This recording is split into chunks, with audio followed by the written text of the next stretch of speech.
मुकदमा महफिल सजाओ, सुनो दास्तान। अहले महफिल पास आओ, आराम से बैठो, चाय की प्यालियां भरो और कान खोल कर सुनो। आज जो किस्सा मैं सुनाने जा रहा हूँ वो ना तो महज चोरी डकैती की दास्तान है, ना ही सिर्फ रोमांच या हंसी का मजाक, बल्कि ऐसा किस्सा है जिसमें तिलिस्म, किस्मत, हंसी और सीख सब कुछ एक साथ है। ये दास्तान है अमरगढ़ के राजा विक्रम की सल्तनत की और दो ऐसे लुटेरों की जिनकी अक्ल इतनी कम और लालच इतना बड़ा था कि खुदा भी सोच में पड़ जाए। ऐसे नादान भी दुनिया में रहते हैं क्या? तो सुनो, कहानी शुरू होती है उस वक्त से जब अमरगढ़ के आसमान पर चांद पूरा था और दो परछाइयां चुपके से जंगल की तरफ बढ़ रही थीं। पहला बाब, अमरगढ़ की सल्तनत और राजा विक्रम। अमरगढ़ एक ऐसी सल्तनत जो गंगा के किनारे फैली हुई थी, जहां हर तरफ हरियाली, सोने चांदी के बाजार और एक ऐसा किला था जिसके बुर्ज बादलों को छूते थे।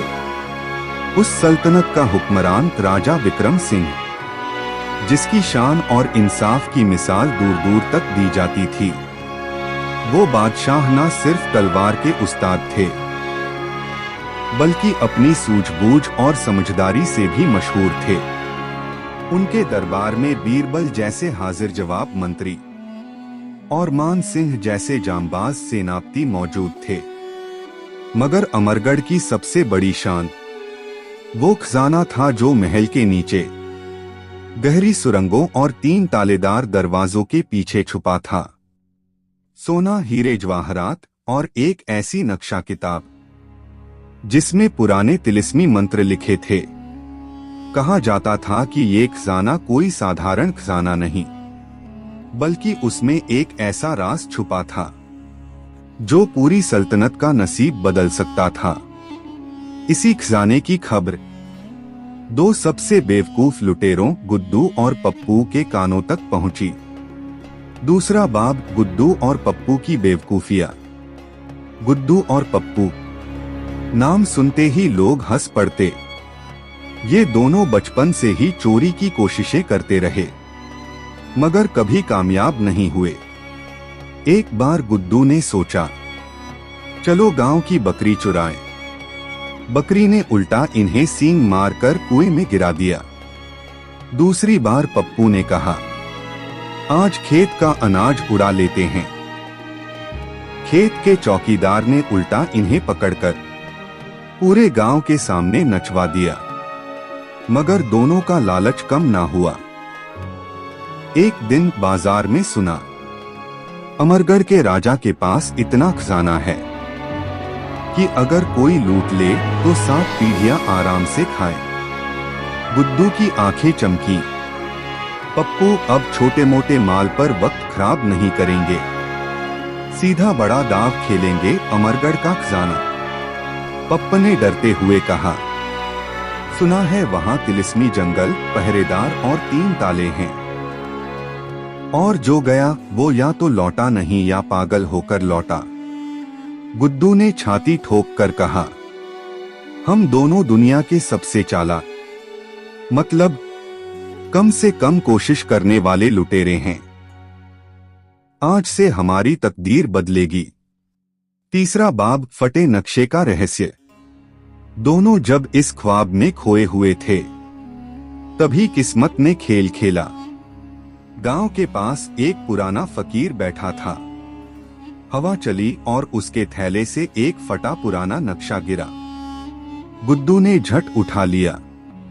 नक्शे पर लिखा था, अमरगढ़ का खजाना पाने वाला वही होगा जो तिलिस्मी जंगल और 3 इम्तिहान पार करेगा, वरना मौत उसका अंजाम होगी।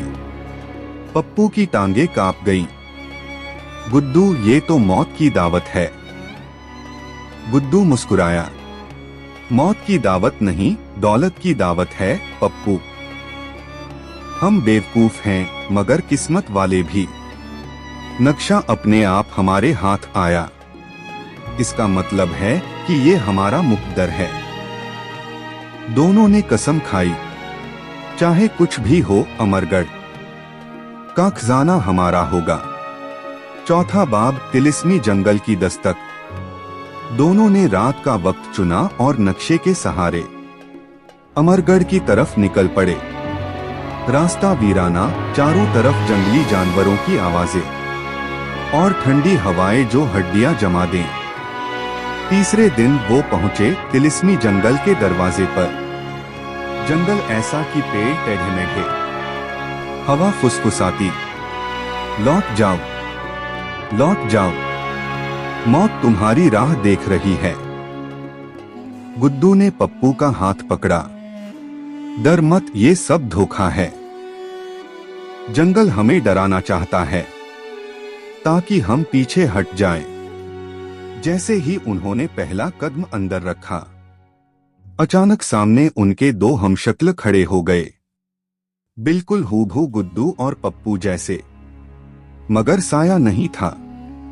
नकली हमशक्ल बोले, अगर खजाना चाहिए तो हमें हराना होगा, वरना यहीं कैद होकर रह जाओगे हमेशा के लिए। गुड्डू और पप्पू एक दूसरे को देखकर कांप उठे। गुड्डू, ये भूत हैं या जिन्न? गुड्डू बड़बड़ाया, पता नहीं, मगर लग रहा है आज तो हमारी खाल उतरेगी। हम शक्लों का तिलिस्म। गुड्डू और पप्पू के सामने खड़े थे दो नकली हमशक्ल, जिनकी आंखें लाल और आवाजें ठंडी हवा जैसी। पेड़ फुसफुसा रहे थे, जो डर गया वो यहीं दफन हो जाएगा।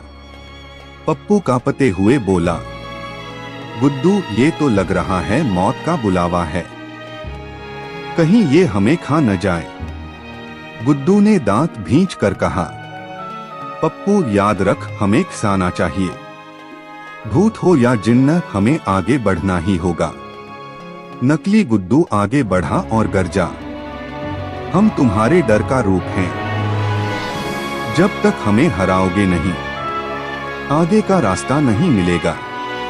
अचानक चारों तरफ काला धुआं फैल गया। गुड्डू और पप्पू की सांसें अटकने लगी। पप्पू चीखा, मां कसम, मैं अब से चोरी नहीं करूंगा, बस हमें छोड़ दो। तभी गुड्डू को याद आया, फटे नक्शे के पीछे एक लाइन लिखी थी, डर से मत लड़ो, उसे मानो ही मत, तिलिस्म खुद बिखर जाएगा। गुड्डू ने आंखें बंद की और ऊंची आवाज में कहा, ये सब झूठ है, हम किसी से नहीं डरते, हम खजाने के हकदार हैं, कोई भूत हमें रोक नहीं सकता। अचानक धुआं फट गया। नकली हमशक्ल धुएं में बदलकर गायब हो गए।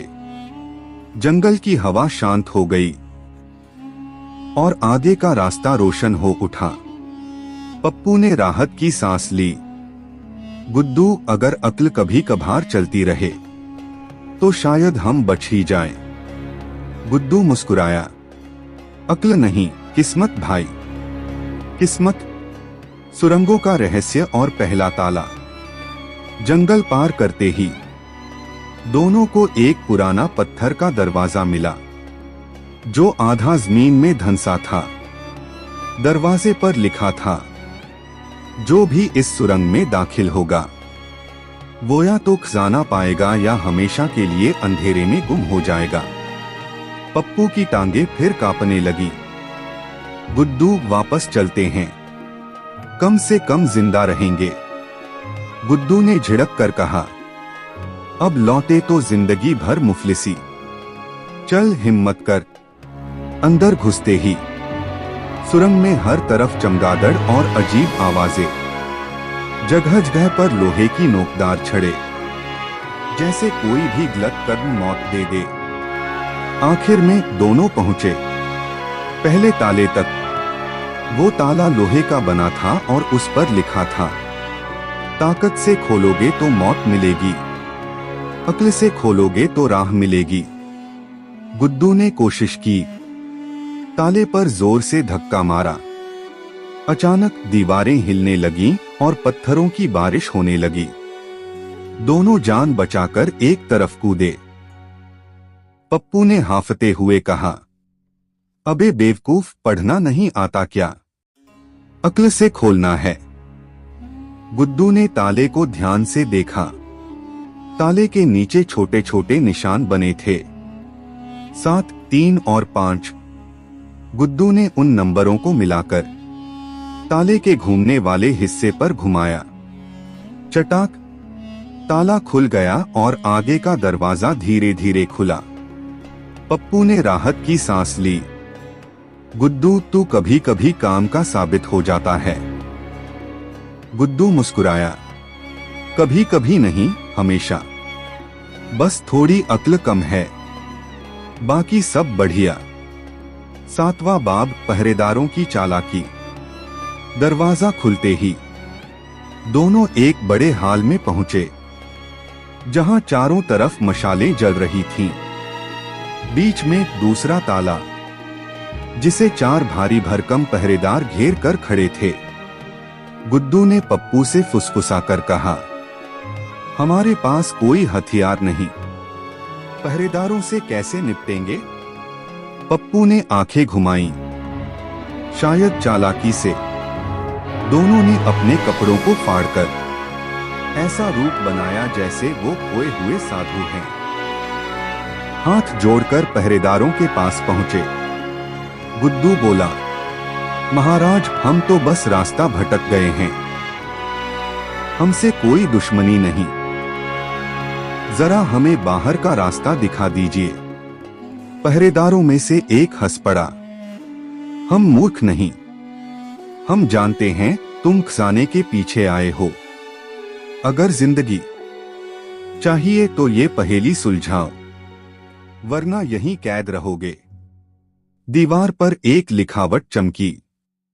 4 भाई हैं, एक खाता है मगर खाता नहीं, एक चलता है मगर चलता नहीं, एक बोलता है मगर बोलता नहीं, एक देखता है मगर देखता नहीं। बताओ ये क्या है? गुड्डू और पप्पू एक दूसरे को देखने लगे। पप्पू बोला, ये क्या मुसीबत है? गुड्डू ने दिमाग दौड़ाया। खाता है मगर खाता नहीं, आग। चलता है मगर चलता नहीं, हवा। बोलता है मगर बोलता नहीं, पानी। देखता है मगर देखता नहीं, सूरज। जैसे ही गुड्डू ने जवाब दिया, मशालें तेज जलने लगीं और पहरेदार पीछे हट गए। दूसरा ताला धीरे धीरे खुल गया। पप्पू ने गुड्डू की पीठ थपथपाई। भाई, लगता है तू अक्ल में मेरे से 2 कदम आगे हैं, मगर अब तीसरा ताला बचेगा और वही सबसे खतरनाक होगा। तीसरे ताले का इम्तिहान। गुड्डू और पप्पू अब उस आखिरी रास्ते पर थे जहां से अमरगढ़ का मशहूर खजाना मिलने वाला था, मगर उनके सामने था तीसरा और सबसे खतरनाक ताला। ये ताला लोहे का नहीं, बल्कि पूरी गुफा की छत से लटकता हुआ एक बड़ा सा पत्थर का गोला था, जिस पर अजीब-अजीब नक्काशियां बनी थीं। चारों तरफ मशालें बुझ गईं और अचानक एक गहरी गूंजती आवाज आई। तीसरे ताले को खोलने वाला वही होगा जो अपने लालच को छोड़ दे। जो खजाने के लिए आया वो यहीं मिट जाएगा, जो सीख के लिए आया वही आगे बढ़ेगा। पप्पू ने घबराकर गुड्डू का हाथ पकड़ा। गुड्डू, अब तो ये खजाना लेने का इरादा ही छोड़ देते हैं, कहीं जान भी गई तो दौलत का क्या फायदा? गुड्डू की आंखें लालच से चमक उठीं। पप्पू, हम यहाँ तक आए, अब पीछे नहीं हट सकते। ये ताला भी खोले बिना नहीं रहेंगे। जैसे ही गुड्डू ने पत्थर के गोले को छूने की कोशिश की, अचानक पूरा हाल हिलने लगा। जमीन से लोहे की नुकीली छड़ें निकलने लगीं और गोले पर बनी नक्काशियां चमक उठीं। आवाज फिर गूंजी, लालच तेरी मौत है गुड्डू। अगर बचना है तो कसम खा, खजाने का इस्तेमाल सिर्फ भलाई के लिए करेगा, वरना यही तेरा आखिरी ठिकाना होगा। गुड्डू ने पसीने में डूबकर हाथ जोड़ दिए। ठीक है, ठीक है, मैं कसम खाता हूँ कि इस खजाने को सिर्फ भलाई के लिए इस्तेमाल करूंगा। तुरंत मशालें जल उठीं। पत्थर का गोला धीरे धीरे उठ गया और पीछे एक सुनहरी सुरंग नजर आई जिसके आखिर में अमरगढ़ का खजाना चमक रहा था। नवाब राजा विक्रम सिंह का सामना। जैसे ही गुड्डू और पप्पू उस खजाने के पास पहुंचे, अचानक चारों तरफ से ढोलनगाड़ों की आवाजें गूंज उठीं। सुरंग की दीवारें खुल गईं और अंदर आए राजा विक्रम सिंह अपने सैनिकों के साथ। राजा ने गरज कर कहा, तो तुम दोनों वही नादान लुटेरे हो जो मेरी सल्तनत का खजाना चुराने चले आए। तुम जानते भी हो ये खजाना किसका है। ये पूरे अमरगढ़ की जनता की मेहनत और अमानत है। गुड्डू और पप्पू दोनों घुटनों के बल गिर गए। पप्पू रोने लगा, जहां पनाह, हमें माफ कर दीजिए। हम तो बस मुफलिसी से तंग आकर आए थे। हमारा कोई बुरा इरादा नहीं था, बस थोड़ा सोना चाहिए था। गुड्डू ने हिम्मत करके कहा, महाराज सच कहें तो हम बेवकूफ हैं मगर बुरे नहीं। अगर आप हमें सजा देंगे तो हम मान लेंगे, मगर हमें जिंदा छोड़ दीजिए। राजा विक्रम सिंह ने दोनों की हालत देखी और मुस्कुरा दिए। तुम दोनों की नादानी देखकर मुझे गुस्सा नहीं, हंसी आती है, मगर चोरी का अंजाम सजा है। फिर भी मैं तुम्हें एक मौका देता हूँ। 10वां बाब, सजा और सीख। राजा ने फरमान दिया, गुड्डू और पप्पू, तुम दोनों को जेल में डालने के बजाय मैं तुम्हें अपने दरबार का मस्खरा बनाता हूँ। हर रोज तुम दरबार में आकर अपनी बेवकूफियों से लोगों का दिल बहलाओगे। तुम्हें खाना पैसा मिलेगा, मगर चोरी की सजा यही होगी कि तुम लोगों को हंसा। दोनों ने एक दूसरे को देखा और राहत की सांस ली।